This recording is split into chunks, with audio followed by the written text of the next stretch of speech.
Whether you're a startup or an experienced WISP, at some point you'll encounter RF noise, the number one problem of WISP networks. At RF Elements, we have the ultimate solution. Our horn antennas do not have any side lobes and provide an amazingly stable performance you can rely on. Our wide range of beam widths is an industry-unique tool set, and combined with extremely easy co-location enables unprecedented scalability. If you're facing unexpected demand, growing throughput requirements, and battle with noise and crowded spectrum, try RF Element horn antennas today.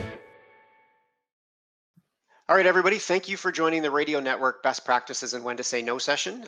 Before we dive into introducing the speakers and getting to content, just want to remind you that we are running contests all day long on the Play to Win tab, which is on the left-hand side of the event page here.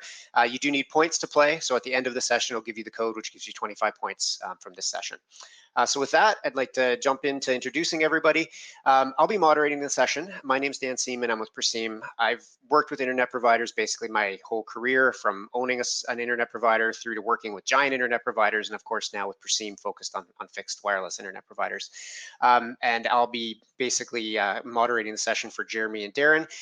Jeremy Austin serves as Senior IP Systems Engineer at Alaska Communications. He has more than 20 years experience in networking, wireless, and telecommunications. He built voice and access layer networks beginning in the dial-up and DSL era on up to modern multi-vendor unlicensed and licensed microwave backhaul and distribution networks.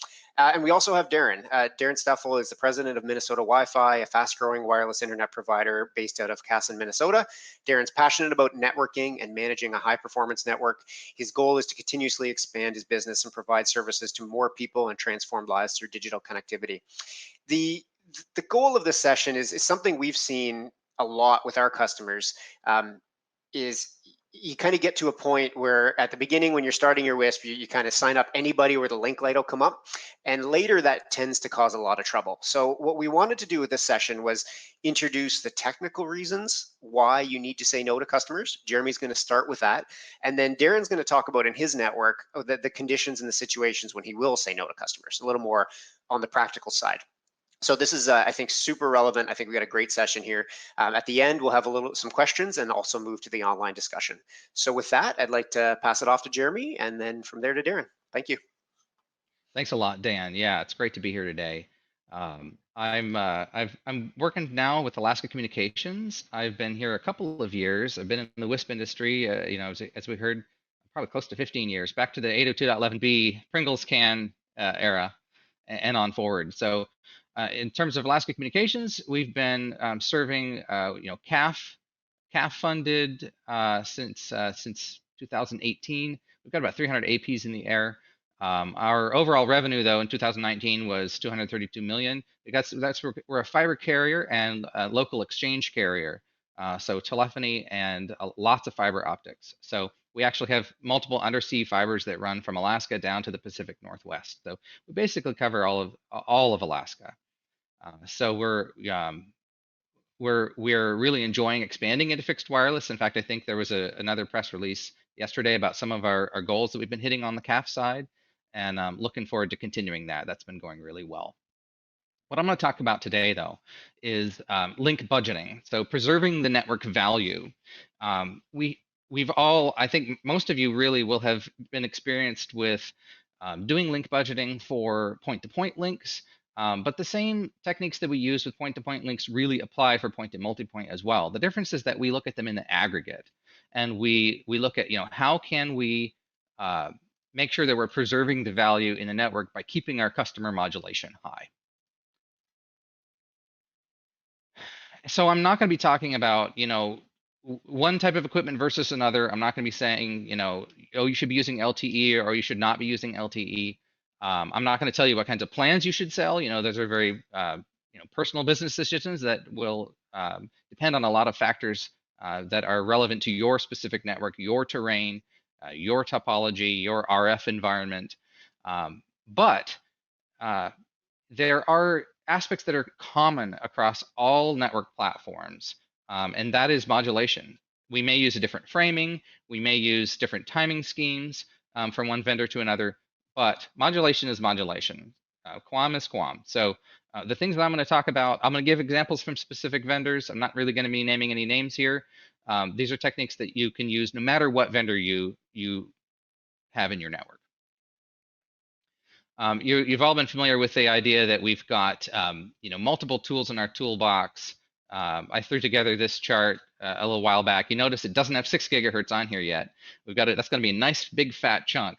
Notice that the lower we go, like TV white spaces spectrum, we can penetrate a long ways, but there's very little bandwidth available. Similarly, on the milliwave side, we've got lots of spectrum available. We can push a lot of data to our customers, but it's going to be very short range. Again, modulation is modulation. So we can run the same calculations no matter what the band is. The actual numbers that we get out will be different, but the math is still the math.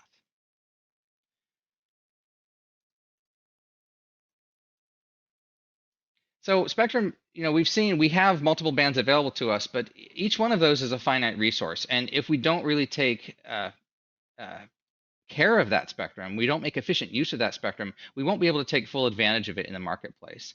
And each customer installation is a decision that not only affects the bottom line today, but into the future, because as our annual growth rate is now exceeding 20%, I think the 2020 figures from Cisco for the Visual Networking Index are like 22% combined annual growth rate. That means that we really have got to be planning that our customers are going to be consuming a certain amount of airtime today, but they're going to continue to consume airtime. We've got to make sure that we can give that to them in an efficient way. So let's just look at our classic link budget equation. We've all seen this. This is effectively, you can think of the asset on the left-hand side of the equation and our expenses and investment on the right. So how do you want to spend this? Do you want to sell a lot of low-speed plans to a lot of people? Do you want to sell a few high-speed plans to a few people? Again, this is a finite resource. Do you want to balance between those extremes? If you spend too much on creating a high capacity to the customer, will you have an ROI on that? If we could all afford to run fiber everywhere, we might be, right? But the ROI on that, lots of bandwidth there in fiber. So we've got to balance how much we spend on getting service to an actual customer. So let's take a look at the transmit power side of this first. There are limits in transmit power. Obviously, there are legal limits, but then there's also just output power limits. In general, higher output power results in lower modulation because eventually that signal begins to distort, and we can't push as many symbols through it as we could. The signal's not going to be as clean. So to take a look at a well-known radio, we've got here's a chart of suggested maximum transmit power for our 1x up through 8x modulation. Notice that there's from 26 dBm at the hot end, at the lowest modulation, all the way down to 19 dBm at the highest end. That's a huge difference there. So when we look at the radio and we think, gee, I can output 26 dBm of power, you've got to remember that you can't put 26 dBm of power into the highest modulation. So you've got to take that into account when you're making your calculations. We also will look at receive sensitivity a little bit later on. Then we take our output power and we're going to run that through some antennas, which are going to generate some gain. We're going to generate gain both on the transmit side, like our AP, our sector, and gain on the receiving side with our CPE. We're familiar with having multiple options on the CPE side. Now, what may be counterintuitive is that the antenna gains are symmetric. So if we think of the signal from the AP down to the CPE, we're going to add both those gains together and our transmit power, and we're going to get a receive power at the other end. Similarly, we get the same gain when we run back in the reverse direction with the CPE, but we have to remember that many CPEs do not put out as much power as the AP. In fact, in some bands, we have regulations on how much CPE power we're allowed to use. So in order to preserve a high level of modulation in our uplink, so our customers can have a good upload experience, keeping their latency low, we've got to remember that we may end up with a different calculation in the uplink than in the downlink. I'm mostly going to be talking about the downlink today, but remember that you've got to take both into account. So in general, there are trade-offs when we want to go for more gain by using different antenna patterns. In general, on the AP side, higher gain gets us narrower coverage and a deeper beam, but we have a wide variety of tools at our disposal today. We have regular sectors, we have horns, symmetric horns, we've got asymmetric horns. There's a lot of features. We've got beam steering with some vendors. So you got to make sure that you're using the right gain for the area that you're trying to cover. And every vendor has a calculator for that. On the CPE side, there are trade-offs as well. We can go put a bigger dish up, but it's going to have higher wind loading. It may be a less cosmetic look for the customer. And then, of course, we've got to stay within legal limits as well. So we can't just simply throw higher gain antennas on ad infinitum. We've got to make sure that we're also making sure that our power plus our gain stays within the legal limits of our regulatory regime. I know we've got folks from lots of different regulatory regimes here. Make sure that you know what is relevant in your area. Okay, let's take a look at the losses side. So now that we've added our TX power and our gains together, we can subtract our losses. There's three types of loss primarily. We'll talk about free space path loss, and then fade and interference. I think you're probably familiar with all of these, but it's good to review it. One of the things that's counterintuitive, if you're looking at radio signals as a beginner, is that we are mostly working with logarithmic scales. We're working with signals that fall off with the inverse power law. So if we look at this on a linear scale, we're looking at on the bottom of the graph here. We're looking at meters, and we're using a linear scale. We get a curve when we look at our output here. So this is the amount of loss that's being experienced over this distance at 5,200 megahertz.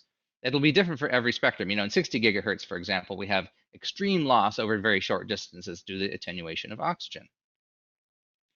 So that curve is going to have a knee on it. If I plot this as a logarithmic scale on the bottom, you'll see that now that looks like a straight line. So it can be helpful if you're trying to determine, what's the optimal point along this line, to look at both logarithmic and linear scales, because each one will show you things that the other does not. And we'll see this factor in again in a minute. So then we look at fade. We've got three main different types of fade. Apart from in the fiber world, we have backhoe fade, right? Where a backhoe comes along and cuts the fiber, and all of a sudden we've lost all of the signal that there is. Well, we've got rain, snow, ice, hail, any type of precipitation causes fade. Obviously, in 60 gigahertz, we have oxygen fade. Then we have a wide variety of atmospheric fade, both slow and fast. So we can have fades that occur at night, fades that occur in the morning. Essentially, anywhere where you have layers of air of different temperature, you can have the opportunity for reflections and refractions. And what those do is they cause interference, signal loss, they cause phase decoherence, destructive interference. If you have something in the field that's reflecting that signal back onto the antenna. So we're going to skip over most of this because in general, when we're dealing with point to multipoint applications, it's up to us to do the install with line of sight or with near line of sight if that's a technology we're working with. But our vendors have already employed any strategies that are possible to mitigate this. For example, if you're working with auto gain, where if fade occurs and our signal level drops, then our radios in general will be able to increase that output power within limits to perhaps lower the modulation, but keep that customer connected. On the interference side, obviously self-interference, this factors in with your radio network planning, making sure that you are not reusing frequencies where you shouldn't. We have better antenna choices today than we used to, where we can co-locate signals even in the absence of GPS timing. Obviously, in time synchronized environments, we can do a lot more reuse. And similarly, with completely clocked systems like LTE, we can do a great deal of frequency reuse, both geographically and also locally, spatially. So in iLicense, of course, it's a first come, first serve. There's a free for all. So we've got to make sure that we are managing interference as best we can, whether that be by communicating with your neighbors or making sure that you have good radio network planning to start with, so you don't interfere with yourself. So that basically brings us through the left-hand side of this equation. We've deployed our equipment in the field. We've done our planning. We've calculated what our losses are going to be. We've added some fade margin in. Now we have to deal with the receive sensitivity of the radio. The radio is going to have limitations on how well it can pull that signal out of the noise. To take another real-world example here. Every radio is a very similar table. You should take a look at it. And this is going to be different for every channel width that you're operating on as well. Notice that it takes a pretty hot signal here to hit 256 QAM, neg 65 dBm. As we go down, we can go all the way down to neg 96, which is basically the noise floor, and pull a little bit of signal out there at 1x BPSK. you're going to want to take a look at that for every antenna, every radio that you're working with, and make sure that you're planning your losses accordingly. Let's take a look at what happens in the real world when we start deploying that. So one of the things that you'll note about that table is that it's showing you best scenario, best possible scenario, no interference, natural noise floor. So the modulation that we can achieve is actually dependent on our signal to noise ratio. The manufacturer specs are always listing this kind of luxurious, pure laboratory environment, low noise floor. We've got to make sure that we are actually keeping track of our signal to noise ratio, and I'll show you why. So this is 802.11. This is going to be, you're going to see similar charts for this, bandwidth versus signal to noise ratio, again, because modulation is modulation. And you'll note that we require fairly high signal to noise ratio. That's our numbers across the bottom. So if we have 10 dB of signal to noise ratio, we can achieve in an 80 megahertz channel, we can achieve about 100 megabits of capacity. That seems amazing. Well, when you remember that fade can occur of 10 or 12 dB pretty easily, you could drop from 100 to 0 in a flash, right? You've got to make sure that you have some headroom over that. So note that as we go up from 20 megahertz in blue to 40 megahertz in red, 80 megahertz in yellow, as you'd expect, you're going to see more capacity for a wider channel. But you've got to remember that you typically can transmit with less power in a wider channel. So that isn't always the best approach. Wider channels are not always better. I know Preseem's got some great metrics on how people use wider channels. Shout out to Dan there. This one is my favorite. I don't think I've ever seen anyone produce this graph before. And this is answering the question, how many dBm of signal do I need to achieve one additional bit per hertz? So this shows us the knee where more signal to noise ratio gets you more capacity, but not necessarily more efficiency. Notice it's right about 16 dBm. And that's actually the move from 16 QAM to 64 QAM. So everything to the right of that is going to be 64 and up, 256 QAM on the far right. But notice that we have linear gains. Essentially, we're not really improving in our efficiency. Notice this is for one chain. Obviously, if you have vendors that are producing multiple chains, you can get efficiencies that are greater than this. But we're just looking at this for one stream. Notice that below that knee, the losses are not linear. So above the knee, gains are linear. Below, the losses are not linear. That means that our performance rapidly drops off as we drop below 16 dB of SNR. This also explains why solutions that rely on multiplexing multiple 64 QAM streams are typically more effective than solutions that rely on just a few really high QAM streams. This is definitely going to give you a good starting point to say, okay, how much SNR do I need if I'm going to try to achieve a certain capacity in a channel? You then need to add fade margin on top of that. Now let's talk about what happens when we put everybody together and start serving multiple customers at once on one single AP. Just quickly, here's a single user. You've all probably seen this type of graph before, thanks to RF Elements for this great little calculator. You can use it for not just their own antennas, but any antenna. And you'll note that I kind of started with sort of a worst case scenario. So imagine that we have a better signal, but we're experiencing some fade, or maybe we're in DFS, or we have low output signal here. You'll see that there's a fall off in distance due to that free space path loss curve that we showed before. So if we look at, from 0 meters out to, we can achieve MCS 9876, right? Up to about 2 kilometers, but then it's beginning to drop off considerably. If we actually look at that in 2D, let's say that we're really going to deploy that in the real world, right?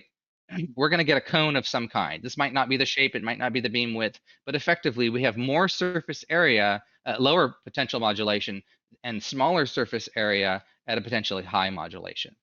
So let's go back and look at that example before. Let's throw 5 dB of fade on it. So we were pretty down near the noise floor at neg 90. Then we bumped that up only 5 dB.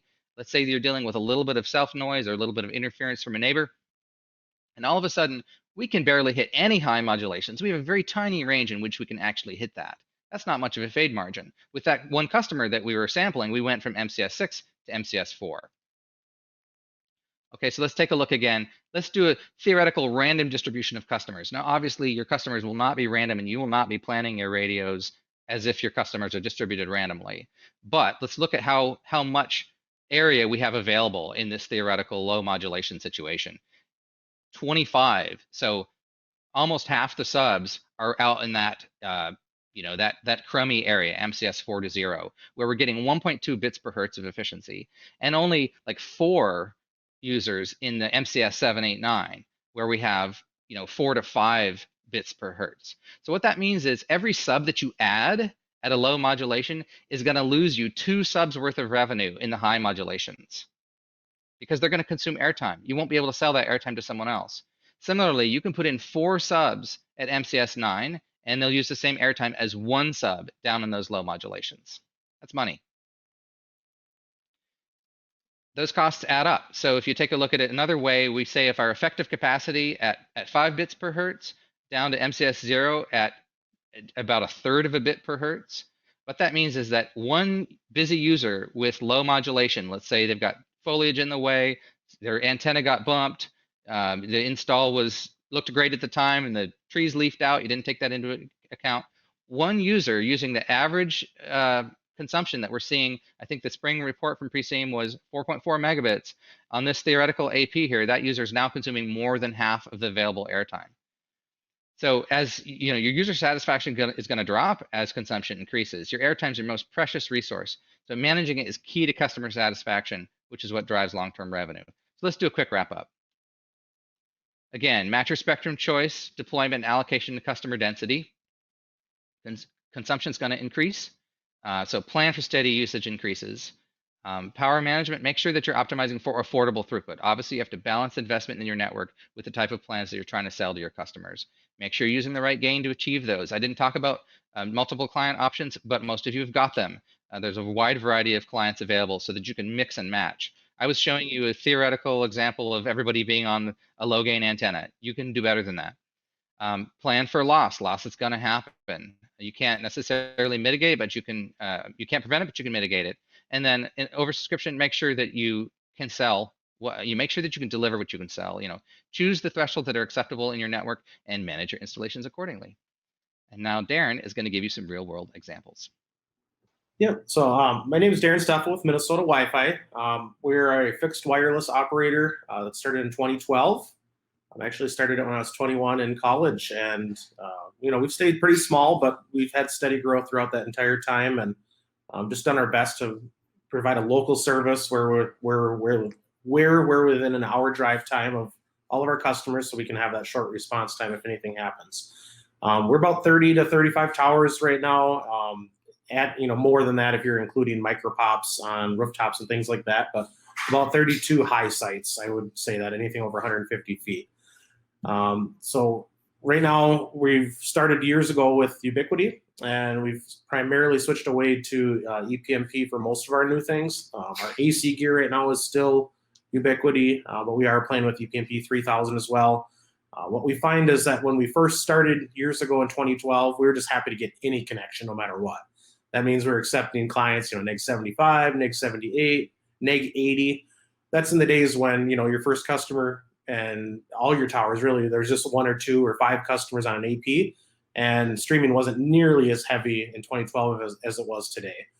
There's also no live TV available in 2012, so really people were just happy to have fast web browsing or fast FaceTime, things like that.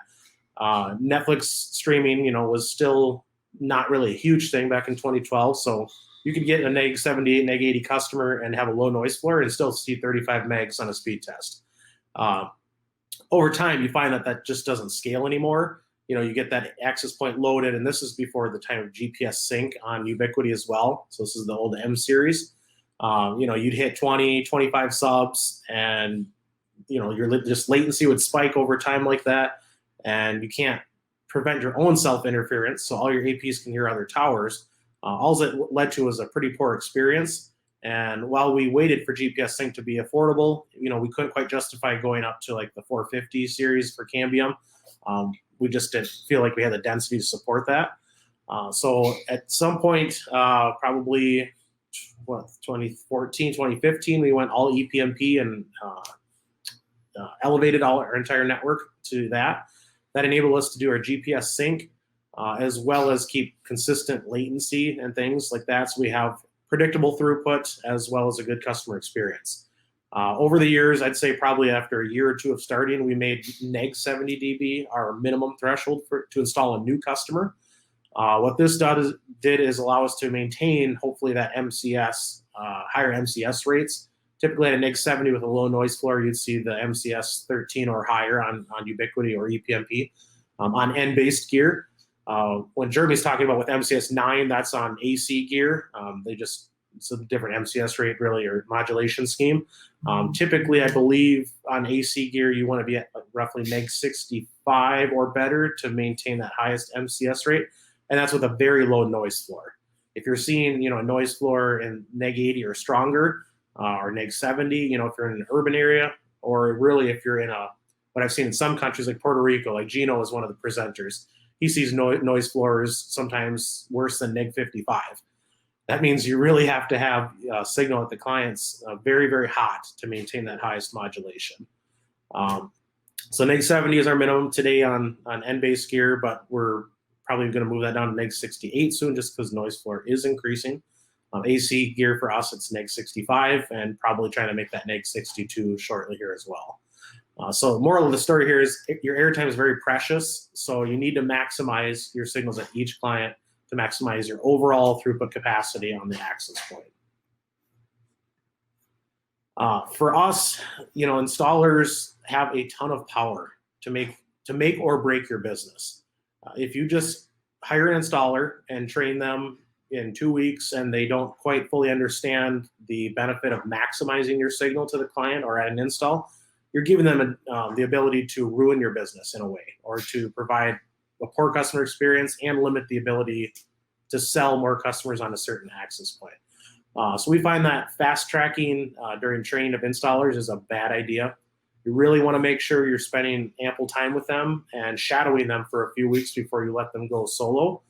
You're going to find a lot of problems when you shadow them if they're not understanding that 3 feet this way on the roof could gain you an extra 5 dB of signal. Sometimes they'll just look for your minimum, your neg 70, and they'll say, oh, yep, this is where the customer wants it. This is where it's easy for me to run a short cable. I want to put it here. But that neg 70 could be a neg 60, somewhere else on that roof with a little bit longer cable run. Or maybe you need to get outside the tree line or ask the customer to trim some trees. All of those things, it's easy to be lazy if you're only shooting for the minimum signal. That's what we try to train our technicians to make sure you're not taking the easy way. Do it the right way day one, so we don't need to go back for a service call that first year to move the dish later. So the minimum signal is never good enough. We try to link calculate every customer using tower coverage and trying to figure out what our optimal signal is. We put that in our calendar or the work order for the technician. We say this is what the signal should be if nothing else is in the way, like trees, terrain, things like that. So shoot for this goal signal, look for it as hard as you can, and if you find it, that's great. If you don't get that signal, let's find out why, and then make sure we're not missing anything. In addition to that, we do try to have our office staff QA every install within a week after the job to see how the signal level matches up to what we calculated on that work order. Another important thing with tower installations, so when you're building a new tower site, link calculators are one thing that they're handy, but they also are still theoretical. Most sector antennas have some built-in electrical down tilts, roughly 2 degrees typically. So what you're seeing there is even if you mount your sector and your physical down tilt is at 0 or straight to the horizon, there's still 2 degrees of built-in electrical down tilt. If you're going long range, sometimes that's too much and you'll have signal issues, out past the 6 or 7 mile range. So you may need to actually up tilt the sector 1 degree, which gives you a total net down tilt of 1 degree. So it's 1 up tilt, subtract 2 for electrical down tilt, you're at 1 degree down tilt technically. So you want to kind of try to keep that in mind and not just trust the link calculator. You may want to go back after you get 5 or 10 customers on each sector and actually physically adjust the down tilt while having somebody in the office watch the signal levels of all your clients in that sector to make sure you're maximized for that particular tower and that terrain. We're not on any mountain sites. We're in Minnesota where it's pretty flat, but in Colorado, this would be probably really important if you're on a mountaintop site and you're shooting to customers down in the valley. I would never trust a link calculator for a permanent install. I would trust it to get it installed, but I'd always go back and actually physically play with that down tilt later, if at all possible, to make sure you're maximizing your signal throughput to each and every client. The times we've gone back and done this on tower sites, a lot of the times we're able to get another 2 to 4 dB improvement on average for all the customers connected to a sector, just depending on the terrain and if they're a lot higher or lower than our tower site. Even a ½ degree can make a huge change. So I would recommend looking at that just so you're maximizing your overall capacity. So for us, our hard limit is a -70 in 5 gigahertz for the N-based and -65 for the AC based. You've got some options with that if you don't meet that threshold, but you still want that customer. Sometimes you can go to a little larger dish, like Jeremy mentioned. So you could go to a 30 dB dish instead of a 25, which is our standard. You could also just make sure you're checking multiple different locations on the customer's property. Sometimes a tripod might do the trick to get you an extra couple feet off higher than the roof. If a customer really wants it bad, you could take a drone or something and bring a radio up and survey, and you can tell them how high they need to go to build a TV tower. But in our area here in Minnesota, what we find is our rural customers just have trees all around their property. They're on a 5 or 10 acre plot, and we just need to put the dish outside the tree line and run conduit back to the house. That's what we're doing in every case to maintain perfect line of sight to that tower. Trees are our enemy, and we can't burn them down, can't cut them down all the time. Sometimes the customer takes the chainsaw out and just does it for you. Every other time we just have to get outside that tree line and see what we can do to get that line of sight. Every network is different though. So while our minimum is -70, like I said, in Puerto Rico, Gino's minimum might be at -55, just due to his higher or worse noise floor there on his network. So just keep that in mind depending on where you're at. You can do spectrum scans, if you're trying to determine viability for a WISP in a new area. Purchase, a Ubiquity dish or something to do an AirView scan and see what the spectrum looks like there before you deploy anything, to make sure you have the best experience possible. So what we're seeing now too is, years ago with the antennas and things like that, before the days of streaming, you could have customers 10 plus miles out. We've seen WISPs, with customers 15, 20, 25 miles away from the tower. Our longest is 9.6 miles today, and that's feeling really long. That's a customer, they've got a -72, and that's our furthest distance. But what we're having to do to maintain that higher signal level and higher SNR due to increasing noise, we have to build your towers closer to the customer. So what we're trying to do is make our goal to have every customer within 7 miles of a tower site. If we have some sites with more, longer distances than that, we're trying to find a tower that can fill in that gap for us, just to maintain that highest access point capacity for our customers. In urban areas and even in rural areas now too, we're playing with horns from RF Elements, and we're seeing some pretty good results with that. And I know a lot of WISPs are as well. In just reducing noise due to kind of squashing in the side lobes from normal sector antennas. The horns get rid of a lot of the side lobe issues, and basically they're just hearing a narrower part of the beam width of a sector antenna. So instead of putting up a 90-degree sector, you could put up, a 60-degree sector, or horn, I should say, and then have 6 of those instead of 4 sectors. Or if you need a lot of capacity, you could put up 12 30-degree horns. And what you're doing is just eliminating the noise you're hearing and the noise you're transmitting, and making it easier for frequency reuse. So you're just giving yourself overall more flexibility to provide the highest throughput on each of your towers. Another thing we see some newer WISPs try to do is, like Jeremy said, they max out their power. So if the radio's capable of 26 dB, they're maxing that out, not keeping in mind that the manual says for highest modulation, you might need to be at like 21 or 20. The other thing is, instead of a 20 megahertz channel size, they might go right to a 40 or an 80 megahertz. All that does is increase the amount of link budget that you need for the highest modulation, and you hear more interference. So on a 40 megahertz, you've got larger guard bands on each side of that, and you're hearing double the amount of spectrum, so you're introducing more noise than you might need to hear. I'd say only use the channel size that you need for the throughput you're trying to sell. If you're at capacity and you've got clean spectrum, maybe you can get away with the 40, but now your minimum threshold becomes, needs to be stronger. So instead of a NIC 70, you might need a NIC 67 because you're losing the robustness in that link when you're maximizing your channel size.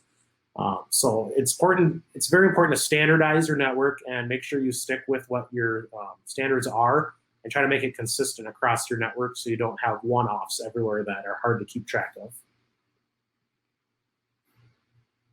The very important thing with customer satisfaction is by putting in low signal clients, you're limiting your access point capacity and also making it a poorer experience for other customers that might have good signal on that access point.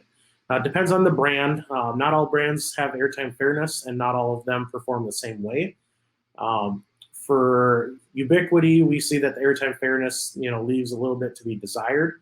On the Cambium, it's a little better. To the point where, if you have a client where a dish moves or trees grow up and they have a NIC 80, whereas before they had a NIC 65, Cambium does a lot better job of making sure that one poor customer does not jeopardize all the airtime for everybody else. We've seen that in real examples in the real world, whereas our old Ubiquiti M series stuff, if you had a client or two at NIC 80, it would make every other client have a poor experience until you fix those poor clients. So it's important to make sure the hardware you're evaluating and using has good airtime fairness built into it, just to help protect the ability to maximize your throughput. So what that doesn't do, though, if a customer has a NIC 80 signal and they're at MCS 2 or 3, it just means they have less throughput, but they're going to get equal airtime to somebody that has a NIC 50 with MCS 15. Everyone gets equal airtime, so the clients with the highest signal get the highest throughput. The customers with the lowest signal get the lowest throughput. It's fair in that sense. And you still want to go out and resolve that, though, so your poor signal clients can have a chance at the higher throughput as well. So the important thing here, though, is happy customers equals more referrals to you. If you're going for every client at low signal just to get the money, you're going to end up kind of making your good customers mad at you. Just because you're chasing the money instead of a good experience for your customer. Here's one example with improved signal strength. On the graph here on the left side, that was a 2.4 gigahertz connection with a NIC 72 signal. And you can see the elevated latency there on the left side and the low throughput. So the throughput here was limited to 15 meg throughput on the 2.4 connection. Customer called in and was experiencing some trouble. So on June 15th, we actually went out and moved the dish and upgraded to them to 5 gigahertz and AC connection at the same time. So the dish was just mounted in a poor location where we needed 2.4, but just by moving it a little bit, we found line of sight and upgraded them to 5 gigahertz with less noise. So immediately you can see the latency in Preseem here drop down into the green area, so below 50 milliseconds. And we also, at the same time, were able to upgrade their plan to a 100 meg connection, and they're peaking, pretty close to that with this dish move. So this is a huge example here of what moving them to a lower noise connection and getting that line of sight can do for a customer experience. Got one more example here. On the left side here, this was an ePMP 5 gigahertz connection. So it was already out of the 2.4 band and had clean spectrum. The problem was the trees that the neighbors had grown over the last couple of years, and NIC 82 was their signal when they called in, and their latency was much worse than the last example even. So you can see here it was pegged almost to 200 milliseconds all the time, and their throughput was quite low. So we made it out there on June 22nd, and we moved the dish, I think, just 10 feet one way on the roof to get our line of sight, and we improved that signal 20 dB to a NIC 62, and then latency came right down into the green area there, which indicates a good customer experience. And then they also upgraded their plan from 15 to 25 meg, and you can see the peaks on here are just shy of about 27 to 28 megabits per second. So both of these examples show a service call that we can do for customers to move that dish and get some perfect line of sight for them and make sure they have that best experience. To wrap it up here, you've seen some technical examples from Jeremy, of not of course signal clients, but of the theory of modulations and power levels. And then you've seen some real examples on my slides here. Basically going for every customer, no matter the signal, that will hurt your business eventually, and I do not recommend that. Build your network with high signal clients, which improve your great connections, make sure you're maximizing your dollar, get closer to the tower or closer to the customer with more access points, and then do that job right the very first time. And that is the best way for success in the business. That's all I have. Thank you. Great, thanks guys. So before we get into questions, just want to give everybody the code that gets you the 25 points for the play to win tab on the left-hand side. So for this session, that's radio network is that code. So I think we have time for just a couple of questions, and then we'll move over to the online forum that we will hold open for about a half an hour after the session ends. So I guess one thing that I was wondering listening to this is, do you guys have, like, what are the tools you use to calculate these things? Like, is there something that isn't math scary? So some of the stuff there may be a little bit mathy for some people. So how do you go about doing this on a practical sense? Well, I think if you combine those elements that Darin was talking about, where you determine what is a good threshold for your network, which you can do by looking at your sector stats, right? You can clearly see, okay, if we've got a sector that's performing well, we can see what signal level we've got in those clients. And then you put those into your planning tools. Like I know with Cambium, we've got Link Planner, with lots of people use tower coverage. Essentially, if you set those thresholds in, then that tool is going to do the job of telling you, what coverage you can actually get. Like you don't have to do all the math by hand. Like I was showing you the nuts and bolts of it. The important thing is that real world application that Darin talked about, where you get some experience. You say, okay, this is what's actually going to work for me. That said, there are some good places that you can start from. I actually had a question for Darin about this. So when you talk about the office staff going back and doing some QA a week later, what are you using to actually track your customer signal over time? Are you using you're using Cambium? So you're using the Cambium management platform for that? Yeah, yep, we're using CM Maestro for that. The one downside with that is they only keep 1 week of data right now, even though we've been begging them to, give us a year of historical data, even if we have to pay for it. They say they're close, but right now it's just 1 week. So during our install, we have the technician take pictures of the whole install, the cable runs, the dish, picture facing the tower so we can see any possible trees in the future, as well as screenshots of the signal. So we at least have the known good signal at the time of install, which we then can compare to what we have now, or at least over the last week with Maestro. In case the dish moved in a storm, that would be a very obvious change in the graph. Cool. Another comment when you were talking, Darin, you talked about moving your customer to another location. It's that more height, getting away from the trees is usually better than a bigger gain dish. I mean, I mostly talked about adding gain, but if you have obstacles in the way, as the example that you gave, almost always more height is worth more. It's worth more money than more gain. Yeah, typically, shooting through trees is a bad idea no matter what you do, in my opinion. So I've seen, some other WISPs around our area. Instead of going outside the tree line like we do, they just stick a 2-foot dish up pointing through pine trees. That really does not help at all. You're better off to go that 50 or 100 feet outside the tree line and get line of sight than trying to larger gain dish through a row of trees in that yard. It's really not going to help. Have either of you had to fire customers? Just say, I'm sorry, like you're hurting everyone else too much. We can't do this anymore. And how have you handled that? Yeah, we've had to do that for sure. It's rare. It's maybe 3 or 4 customers a year, and it's usually not their fault. It's an install that probably shouldn't have been done, but they were desperate. We said, well, maybe we'll get a tower closer to you, and we did the install when we shouldn't have. We will always go back and try to move them to a better tower, or see if it requires tree trimming or things like that. But if we go out once or twice and we can't get, at least a neg 72, let's say they're at a neg 80 and we've done everything, then at that point you just have to fire the customer. It's not a choice you want to make, but it's a choice you have to make, because a neg 80 customer isn't going to do you any good. It's bad for your access point. It's bad for the customer. It's bad for your word of mouth and referrals, because they're going to badmouth you no matter what and say, Minnesota Wi-Fi can't fix this issue. They don't understand. Yeah. And they don't understand why. And if we've exhausted all options minus, building a 100-foot tower for $30,000, at some point you just have to fire the customer just to keep everybody happy.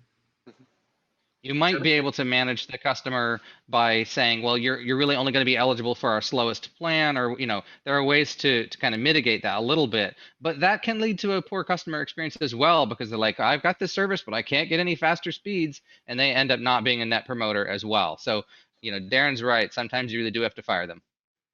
Mm-hmm. I have not had to do it very often, but we definitely take that into account. Where should we be investing further in our infrastructure if it's something that we can do? Mm-hmm. So we have time for one last thing. So Darin, you made a comment I think is super interesting, that your installers have the power to destroy your business. So how do you train them? Like you mentioned a bit of apprenticeship and you kind of go along and with them, but is there any particular tools or documents or videos or anything you'd recommend to someone else who's kind of learning this the hard way right now? I think every WISP owner needs to learn how all this works first. Sometimes you see WISPs that want to start it because they have money to do a WISP, but it doesn't mean they know how it works. So I think it's really important to know the technical side of things. Even if you're just a business person, you need to get in the nitty and gritty, dirty details here and get out in the field and see how this stuff works. Sometimes it feels like voodoo magic, but there is an explanation to everything here. So having in-office training for a couple of weeks, and then you have the new installer shadow you for a while, then you shadow them, and then you let them go solo, but you're really watching their work the first month after they go solo, doing that QA and making sure that you've done your link calculations to see what the signal should be and comparing it to what they actually find. That way you're holding them accountable for what the link should be. And if it's not there, you can ask why. We also go out and do random QA inspections on site as well in case they're off their goal by 5 or 10 dB. We go out and survey ourselves after the fact and figure out why, just to make sure they're not taking any shortcuts. And is it the more senior technicians kind of do that for the more junior ones? Correct. Yep, exactly. Yep, more senior technicians. Sometimes if I want to get out of the office, get some sun, I'll do that as well. But it's just very important. Like they're the face of your business. One, they're doing the install so that the customer sees them, but they also can make that customer experience a good one with good signal, or take the easy way out to shorten the install time. Now that customer is going to be mad at you and have a poor experience. So it's very important those installers are monitored closely and given continuous guidance and training. Mm-hmm. Great, thanks guys. I think we'll wrap it up. Again, from our side, seeing a lot of WISPs and a lot of APs, I think this is a hugely important topic that's probably underappreciated. So hopefully everybody learned something today. We are going to keep the online chat open for 30 minutes after we end now. So if you have any questions, jump into that discussion, which is part of the event app today, and you can ask these guys some more questions. So with that, thank you guys for your time, and that was very, very useful, I think. Thank you. Thank you. See you in the chat. Thank you for tuning in to this session at the WISP Virtual Summit, proudly presented by Preseem. Preseem is a unique networking solution that helps WISPs measure, analyze, and optimize the quality of experience they deliver to their subscribers. Preseem helps WISPs lower churn, reduce support calls, and increase revenue. To learn more, visit Preseem.com.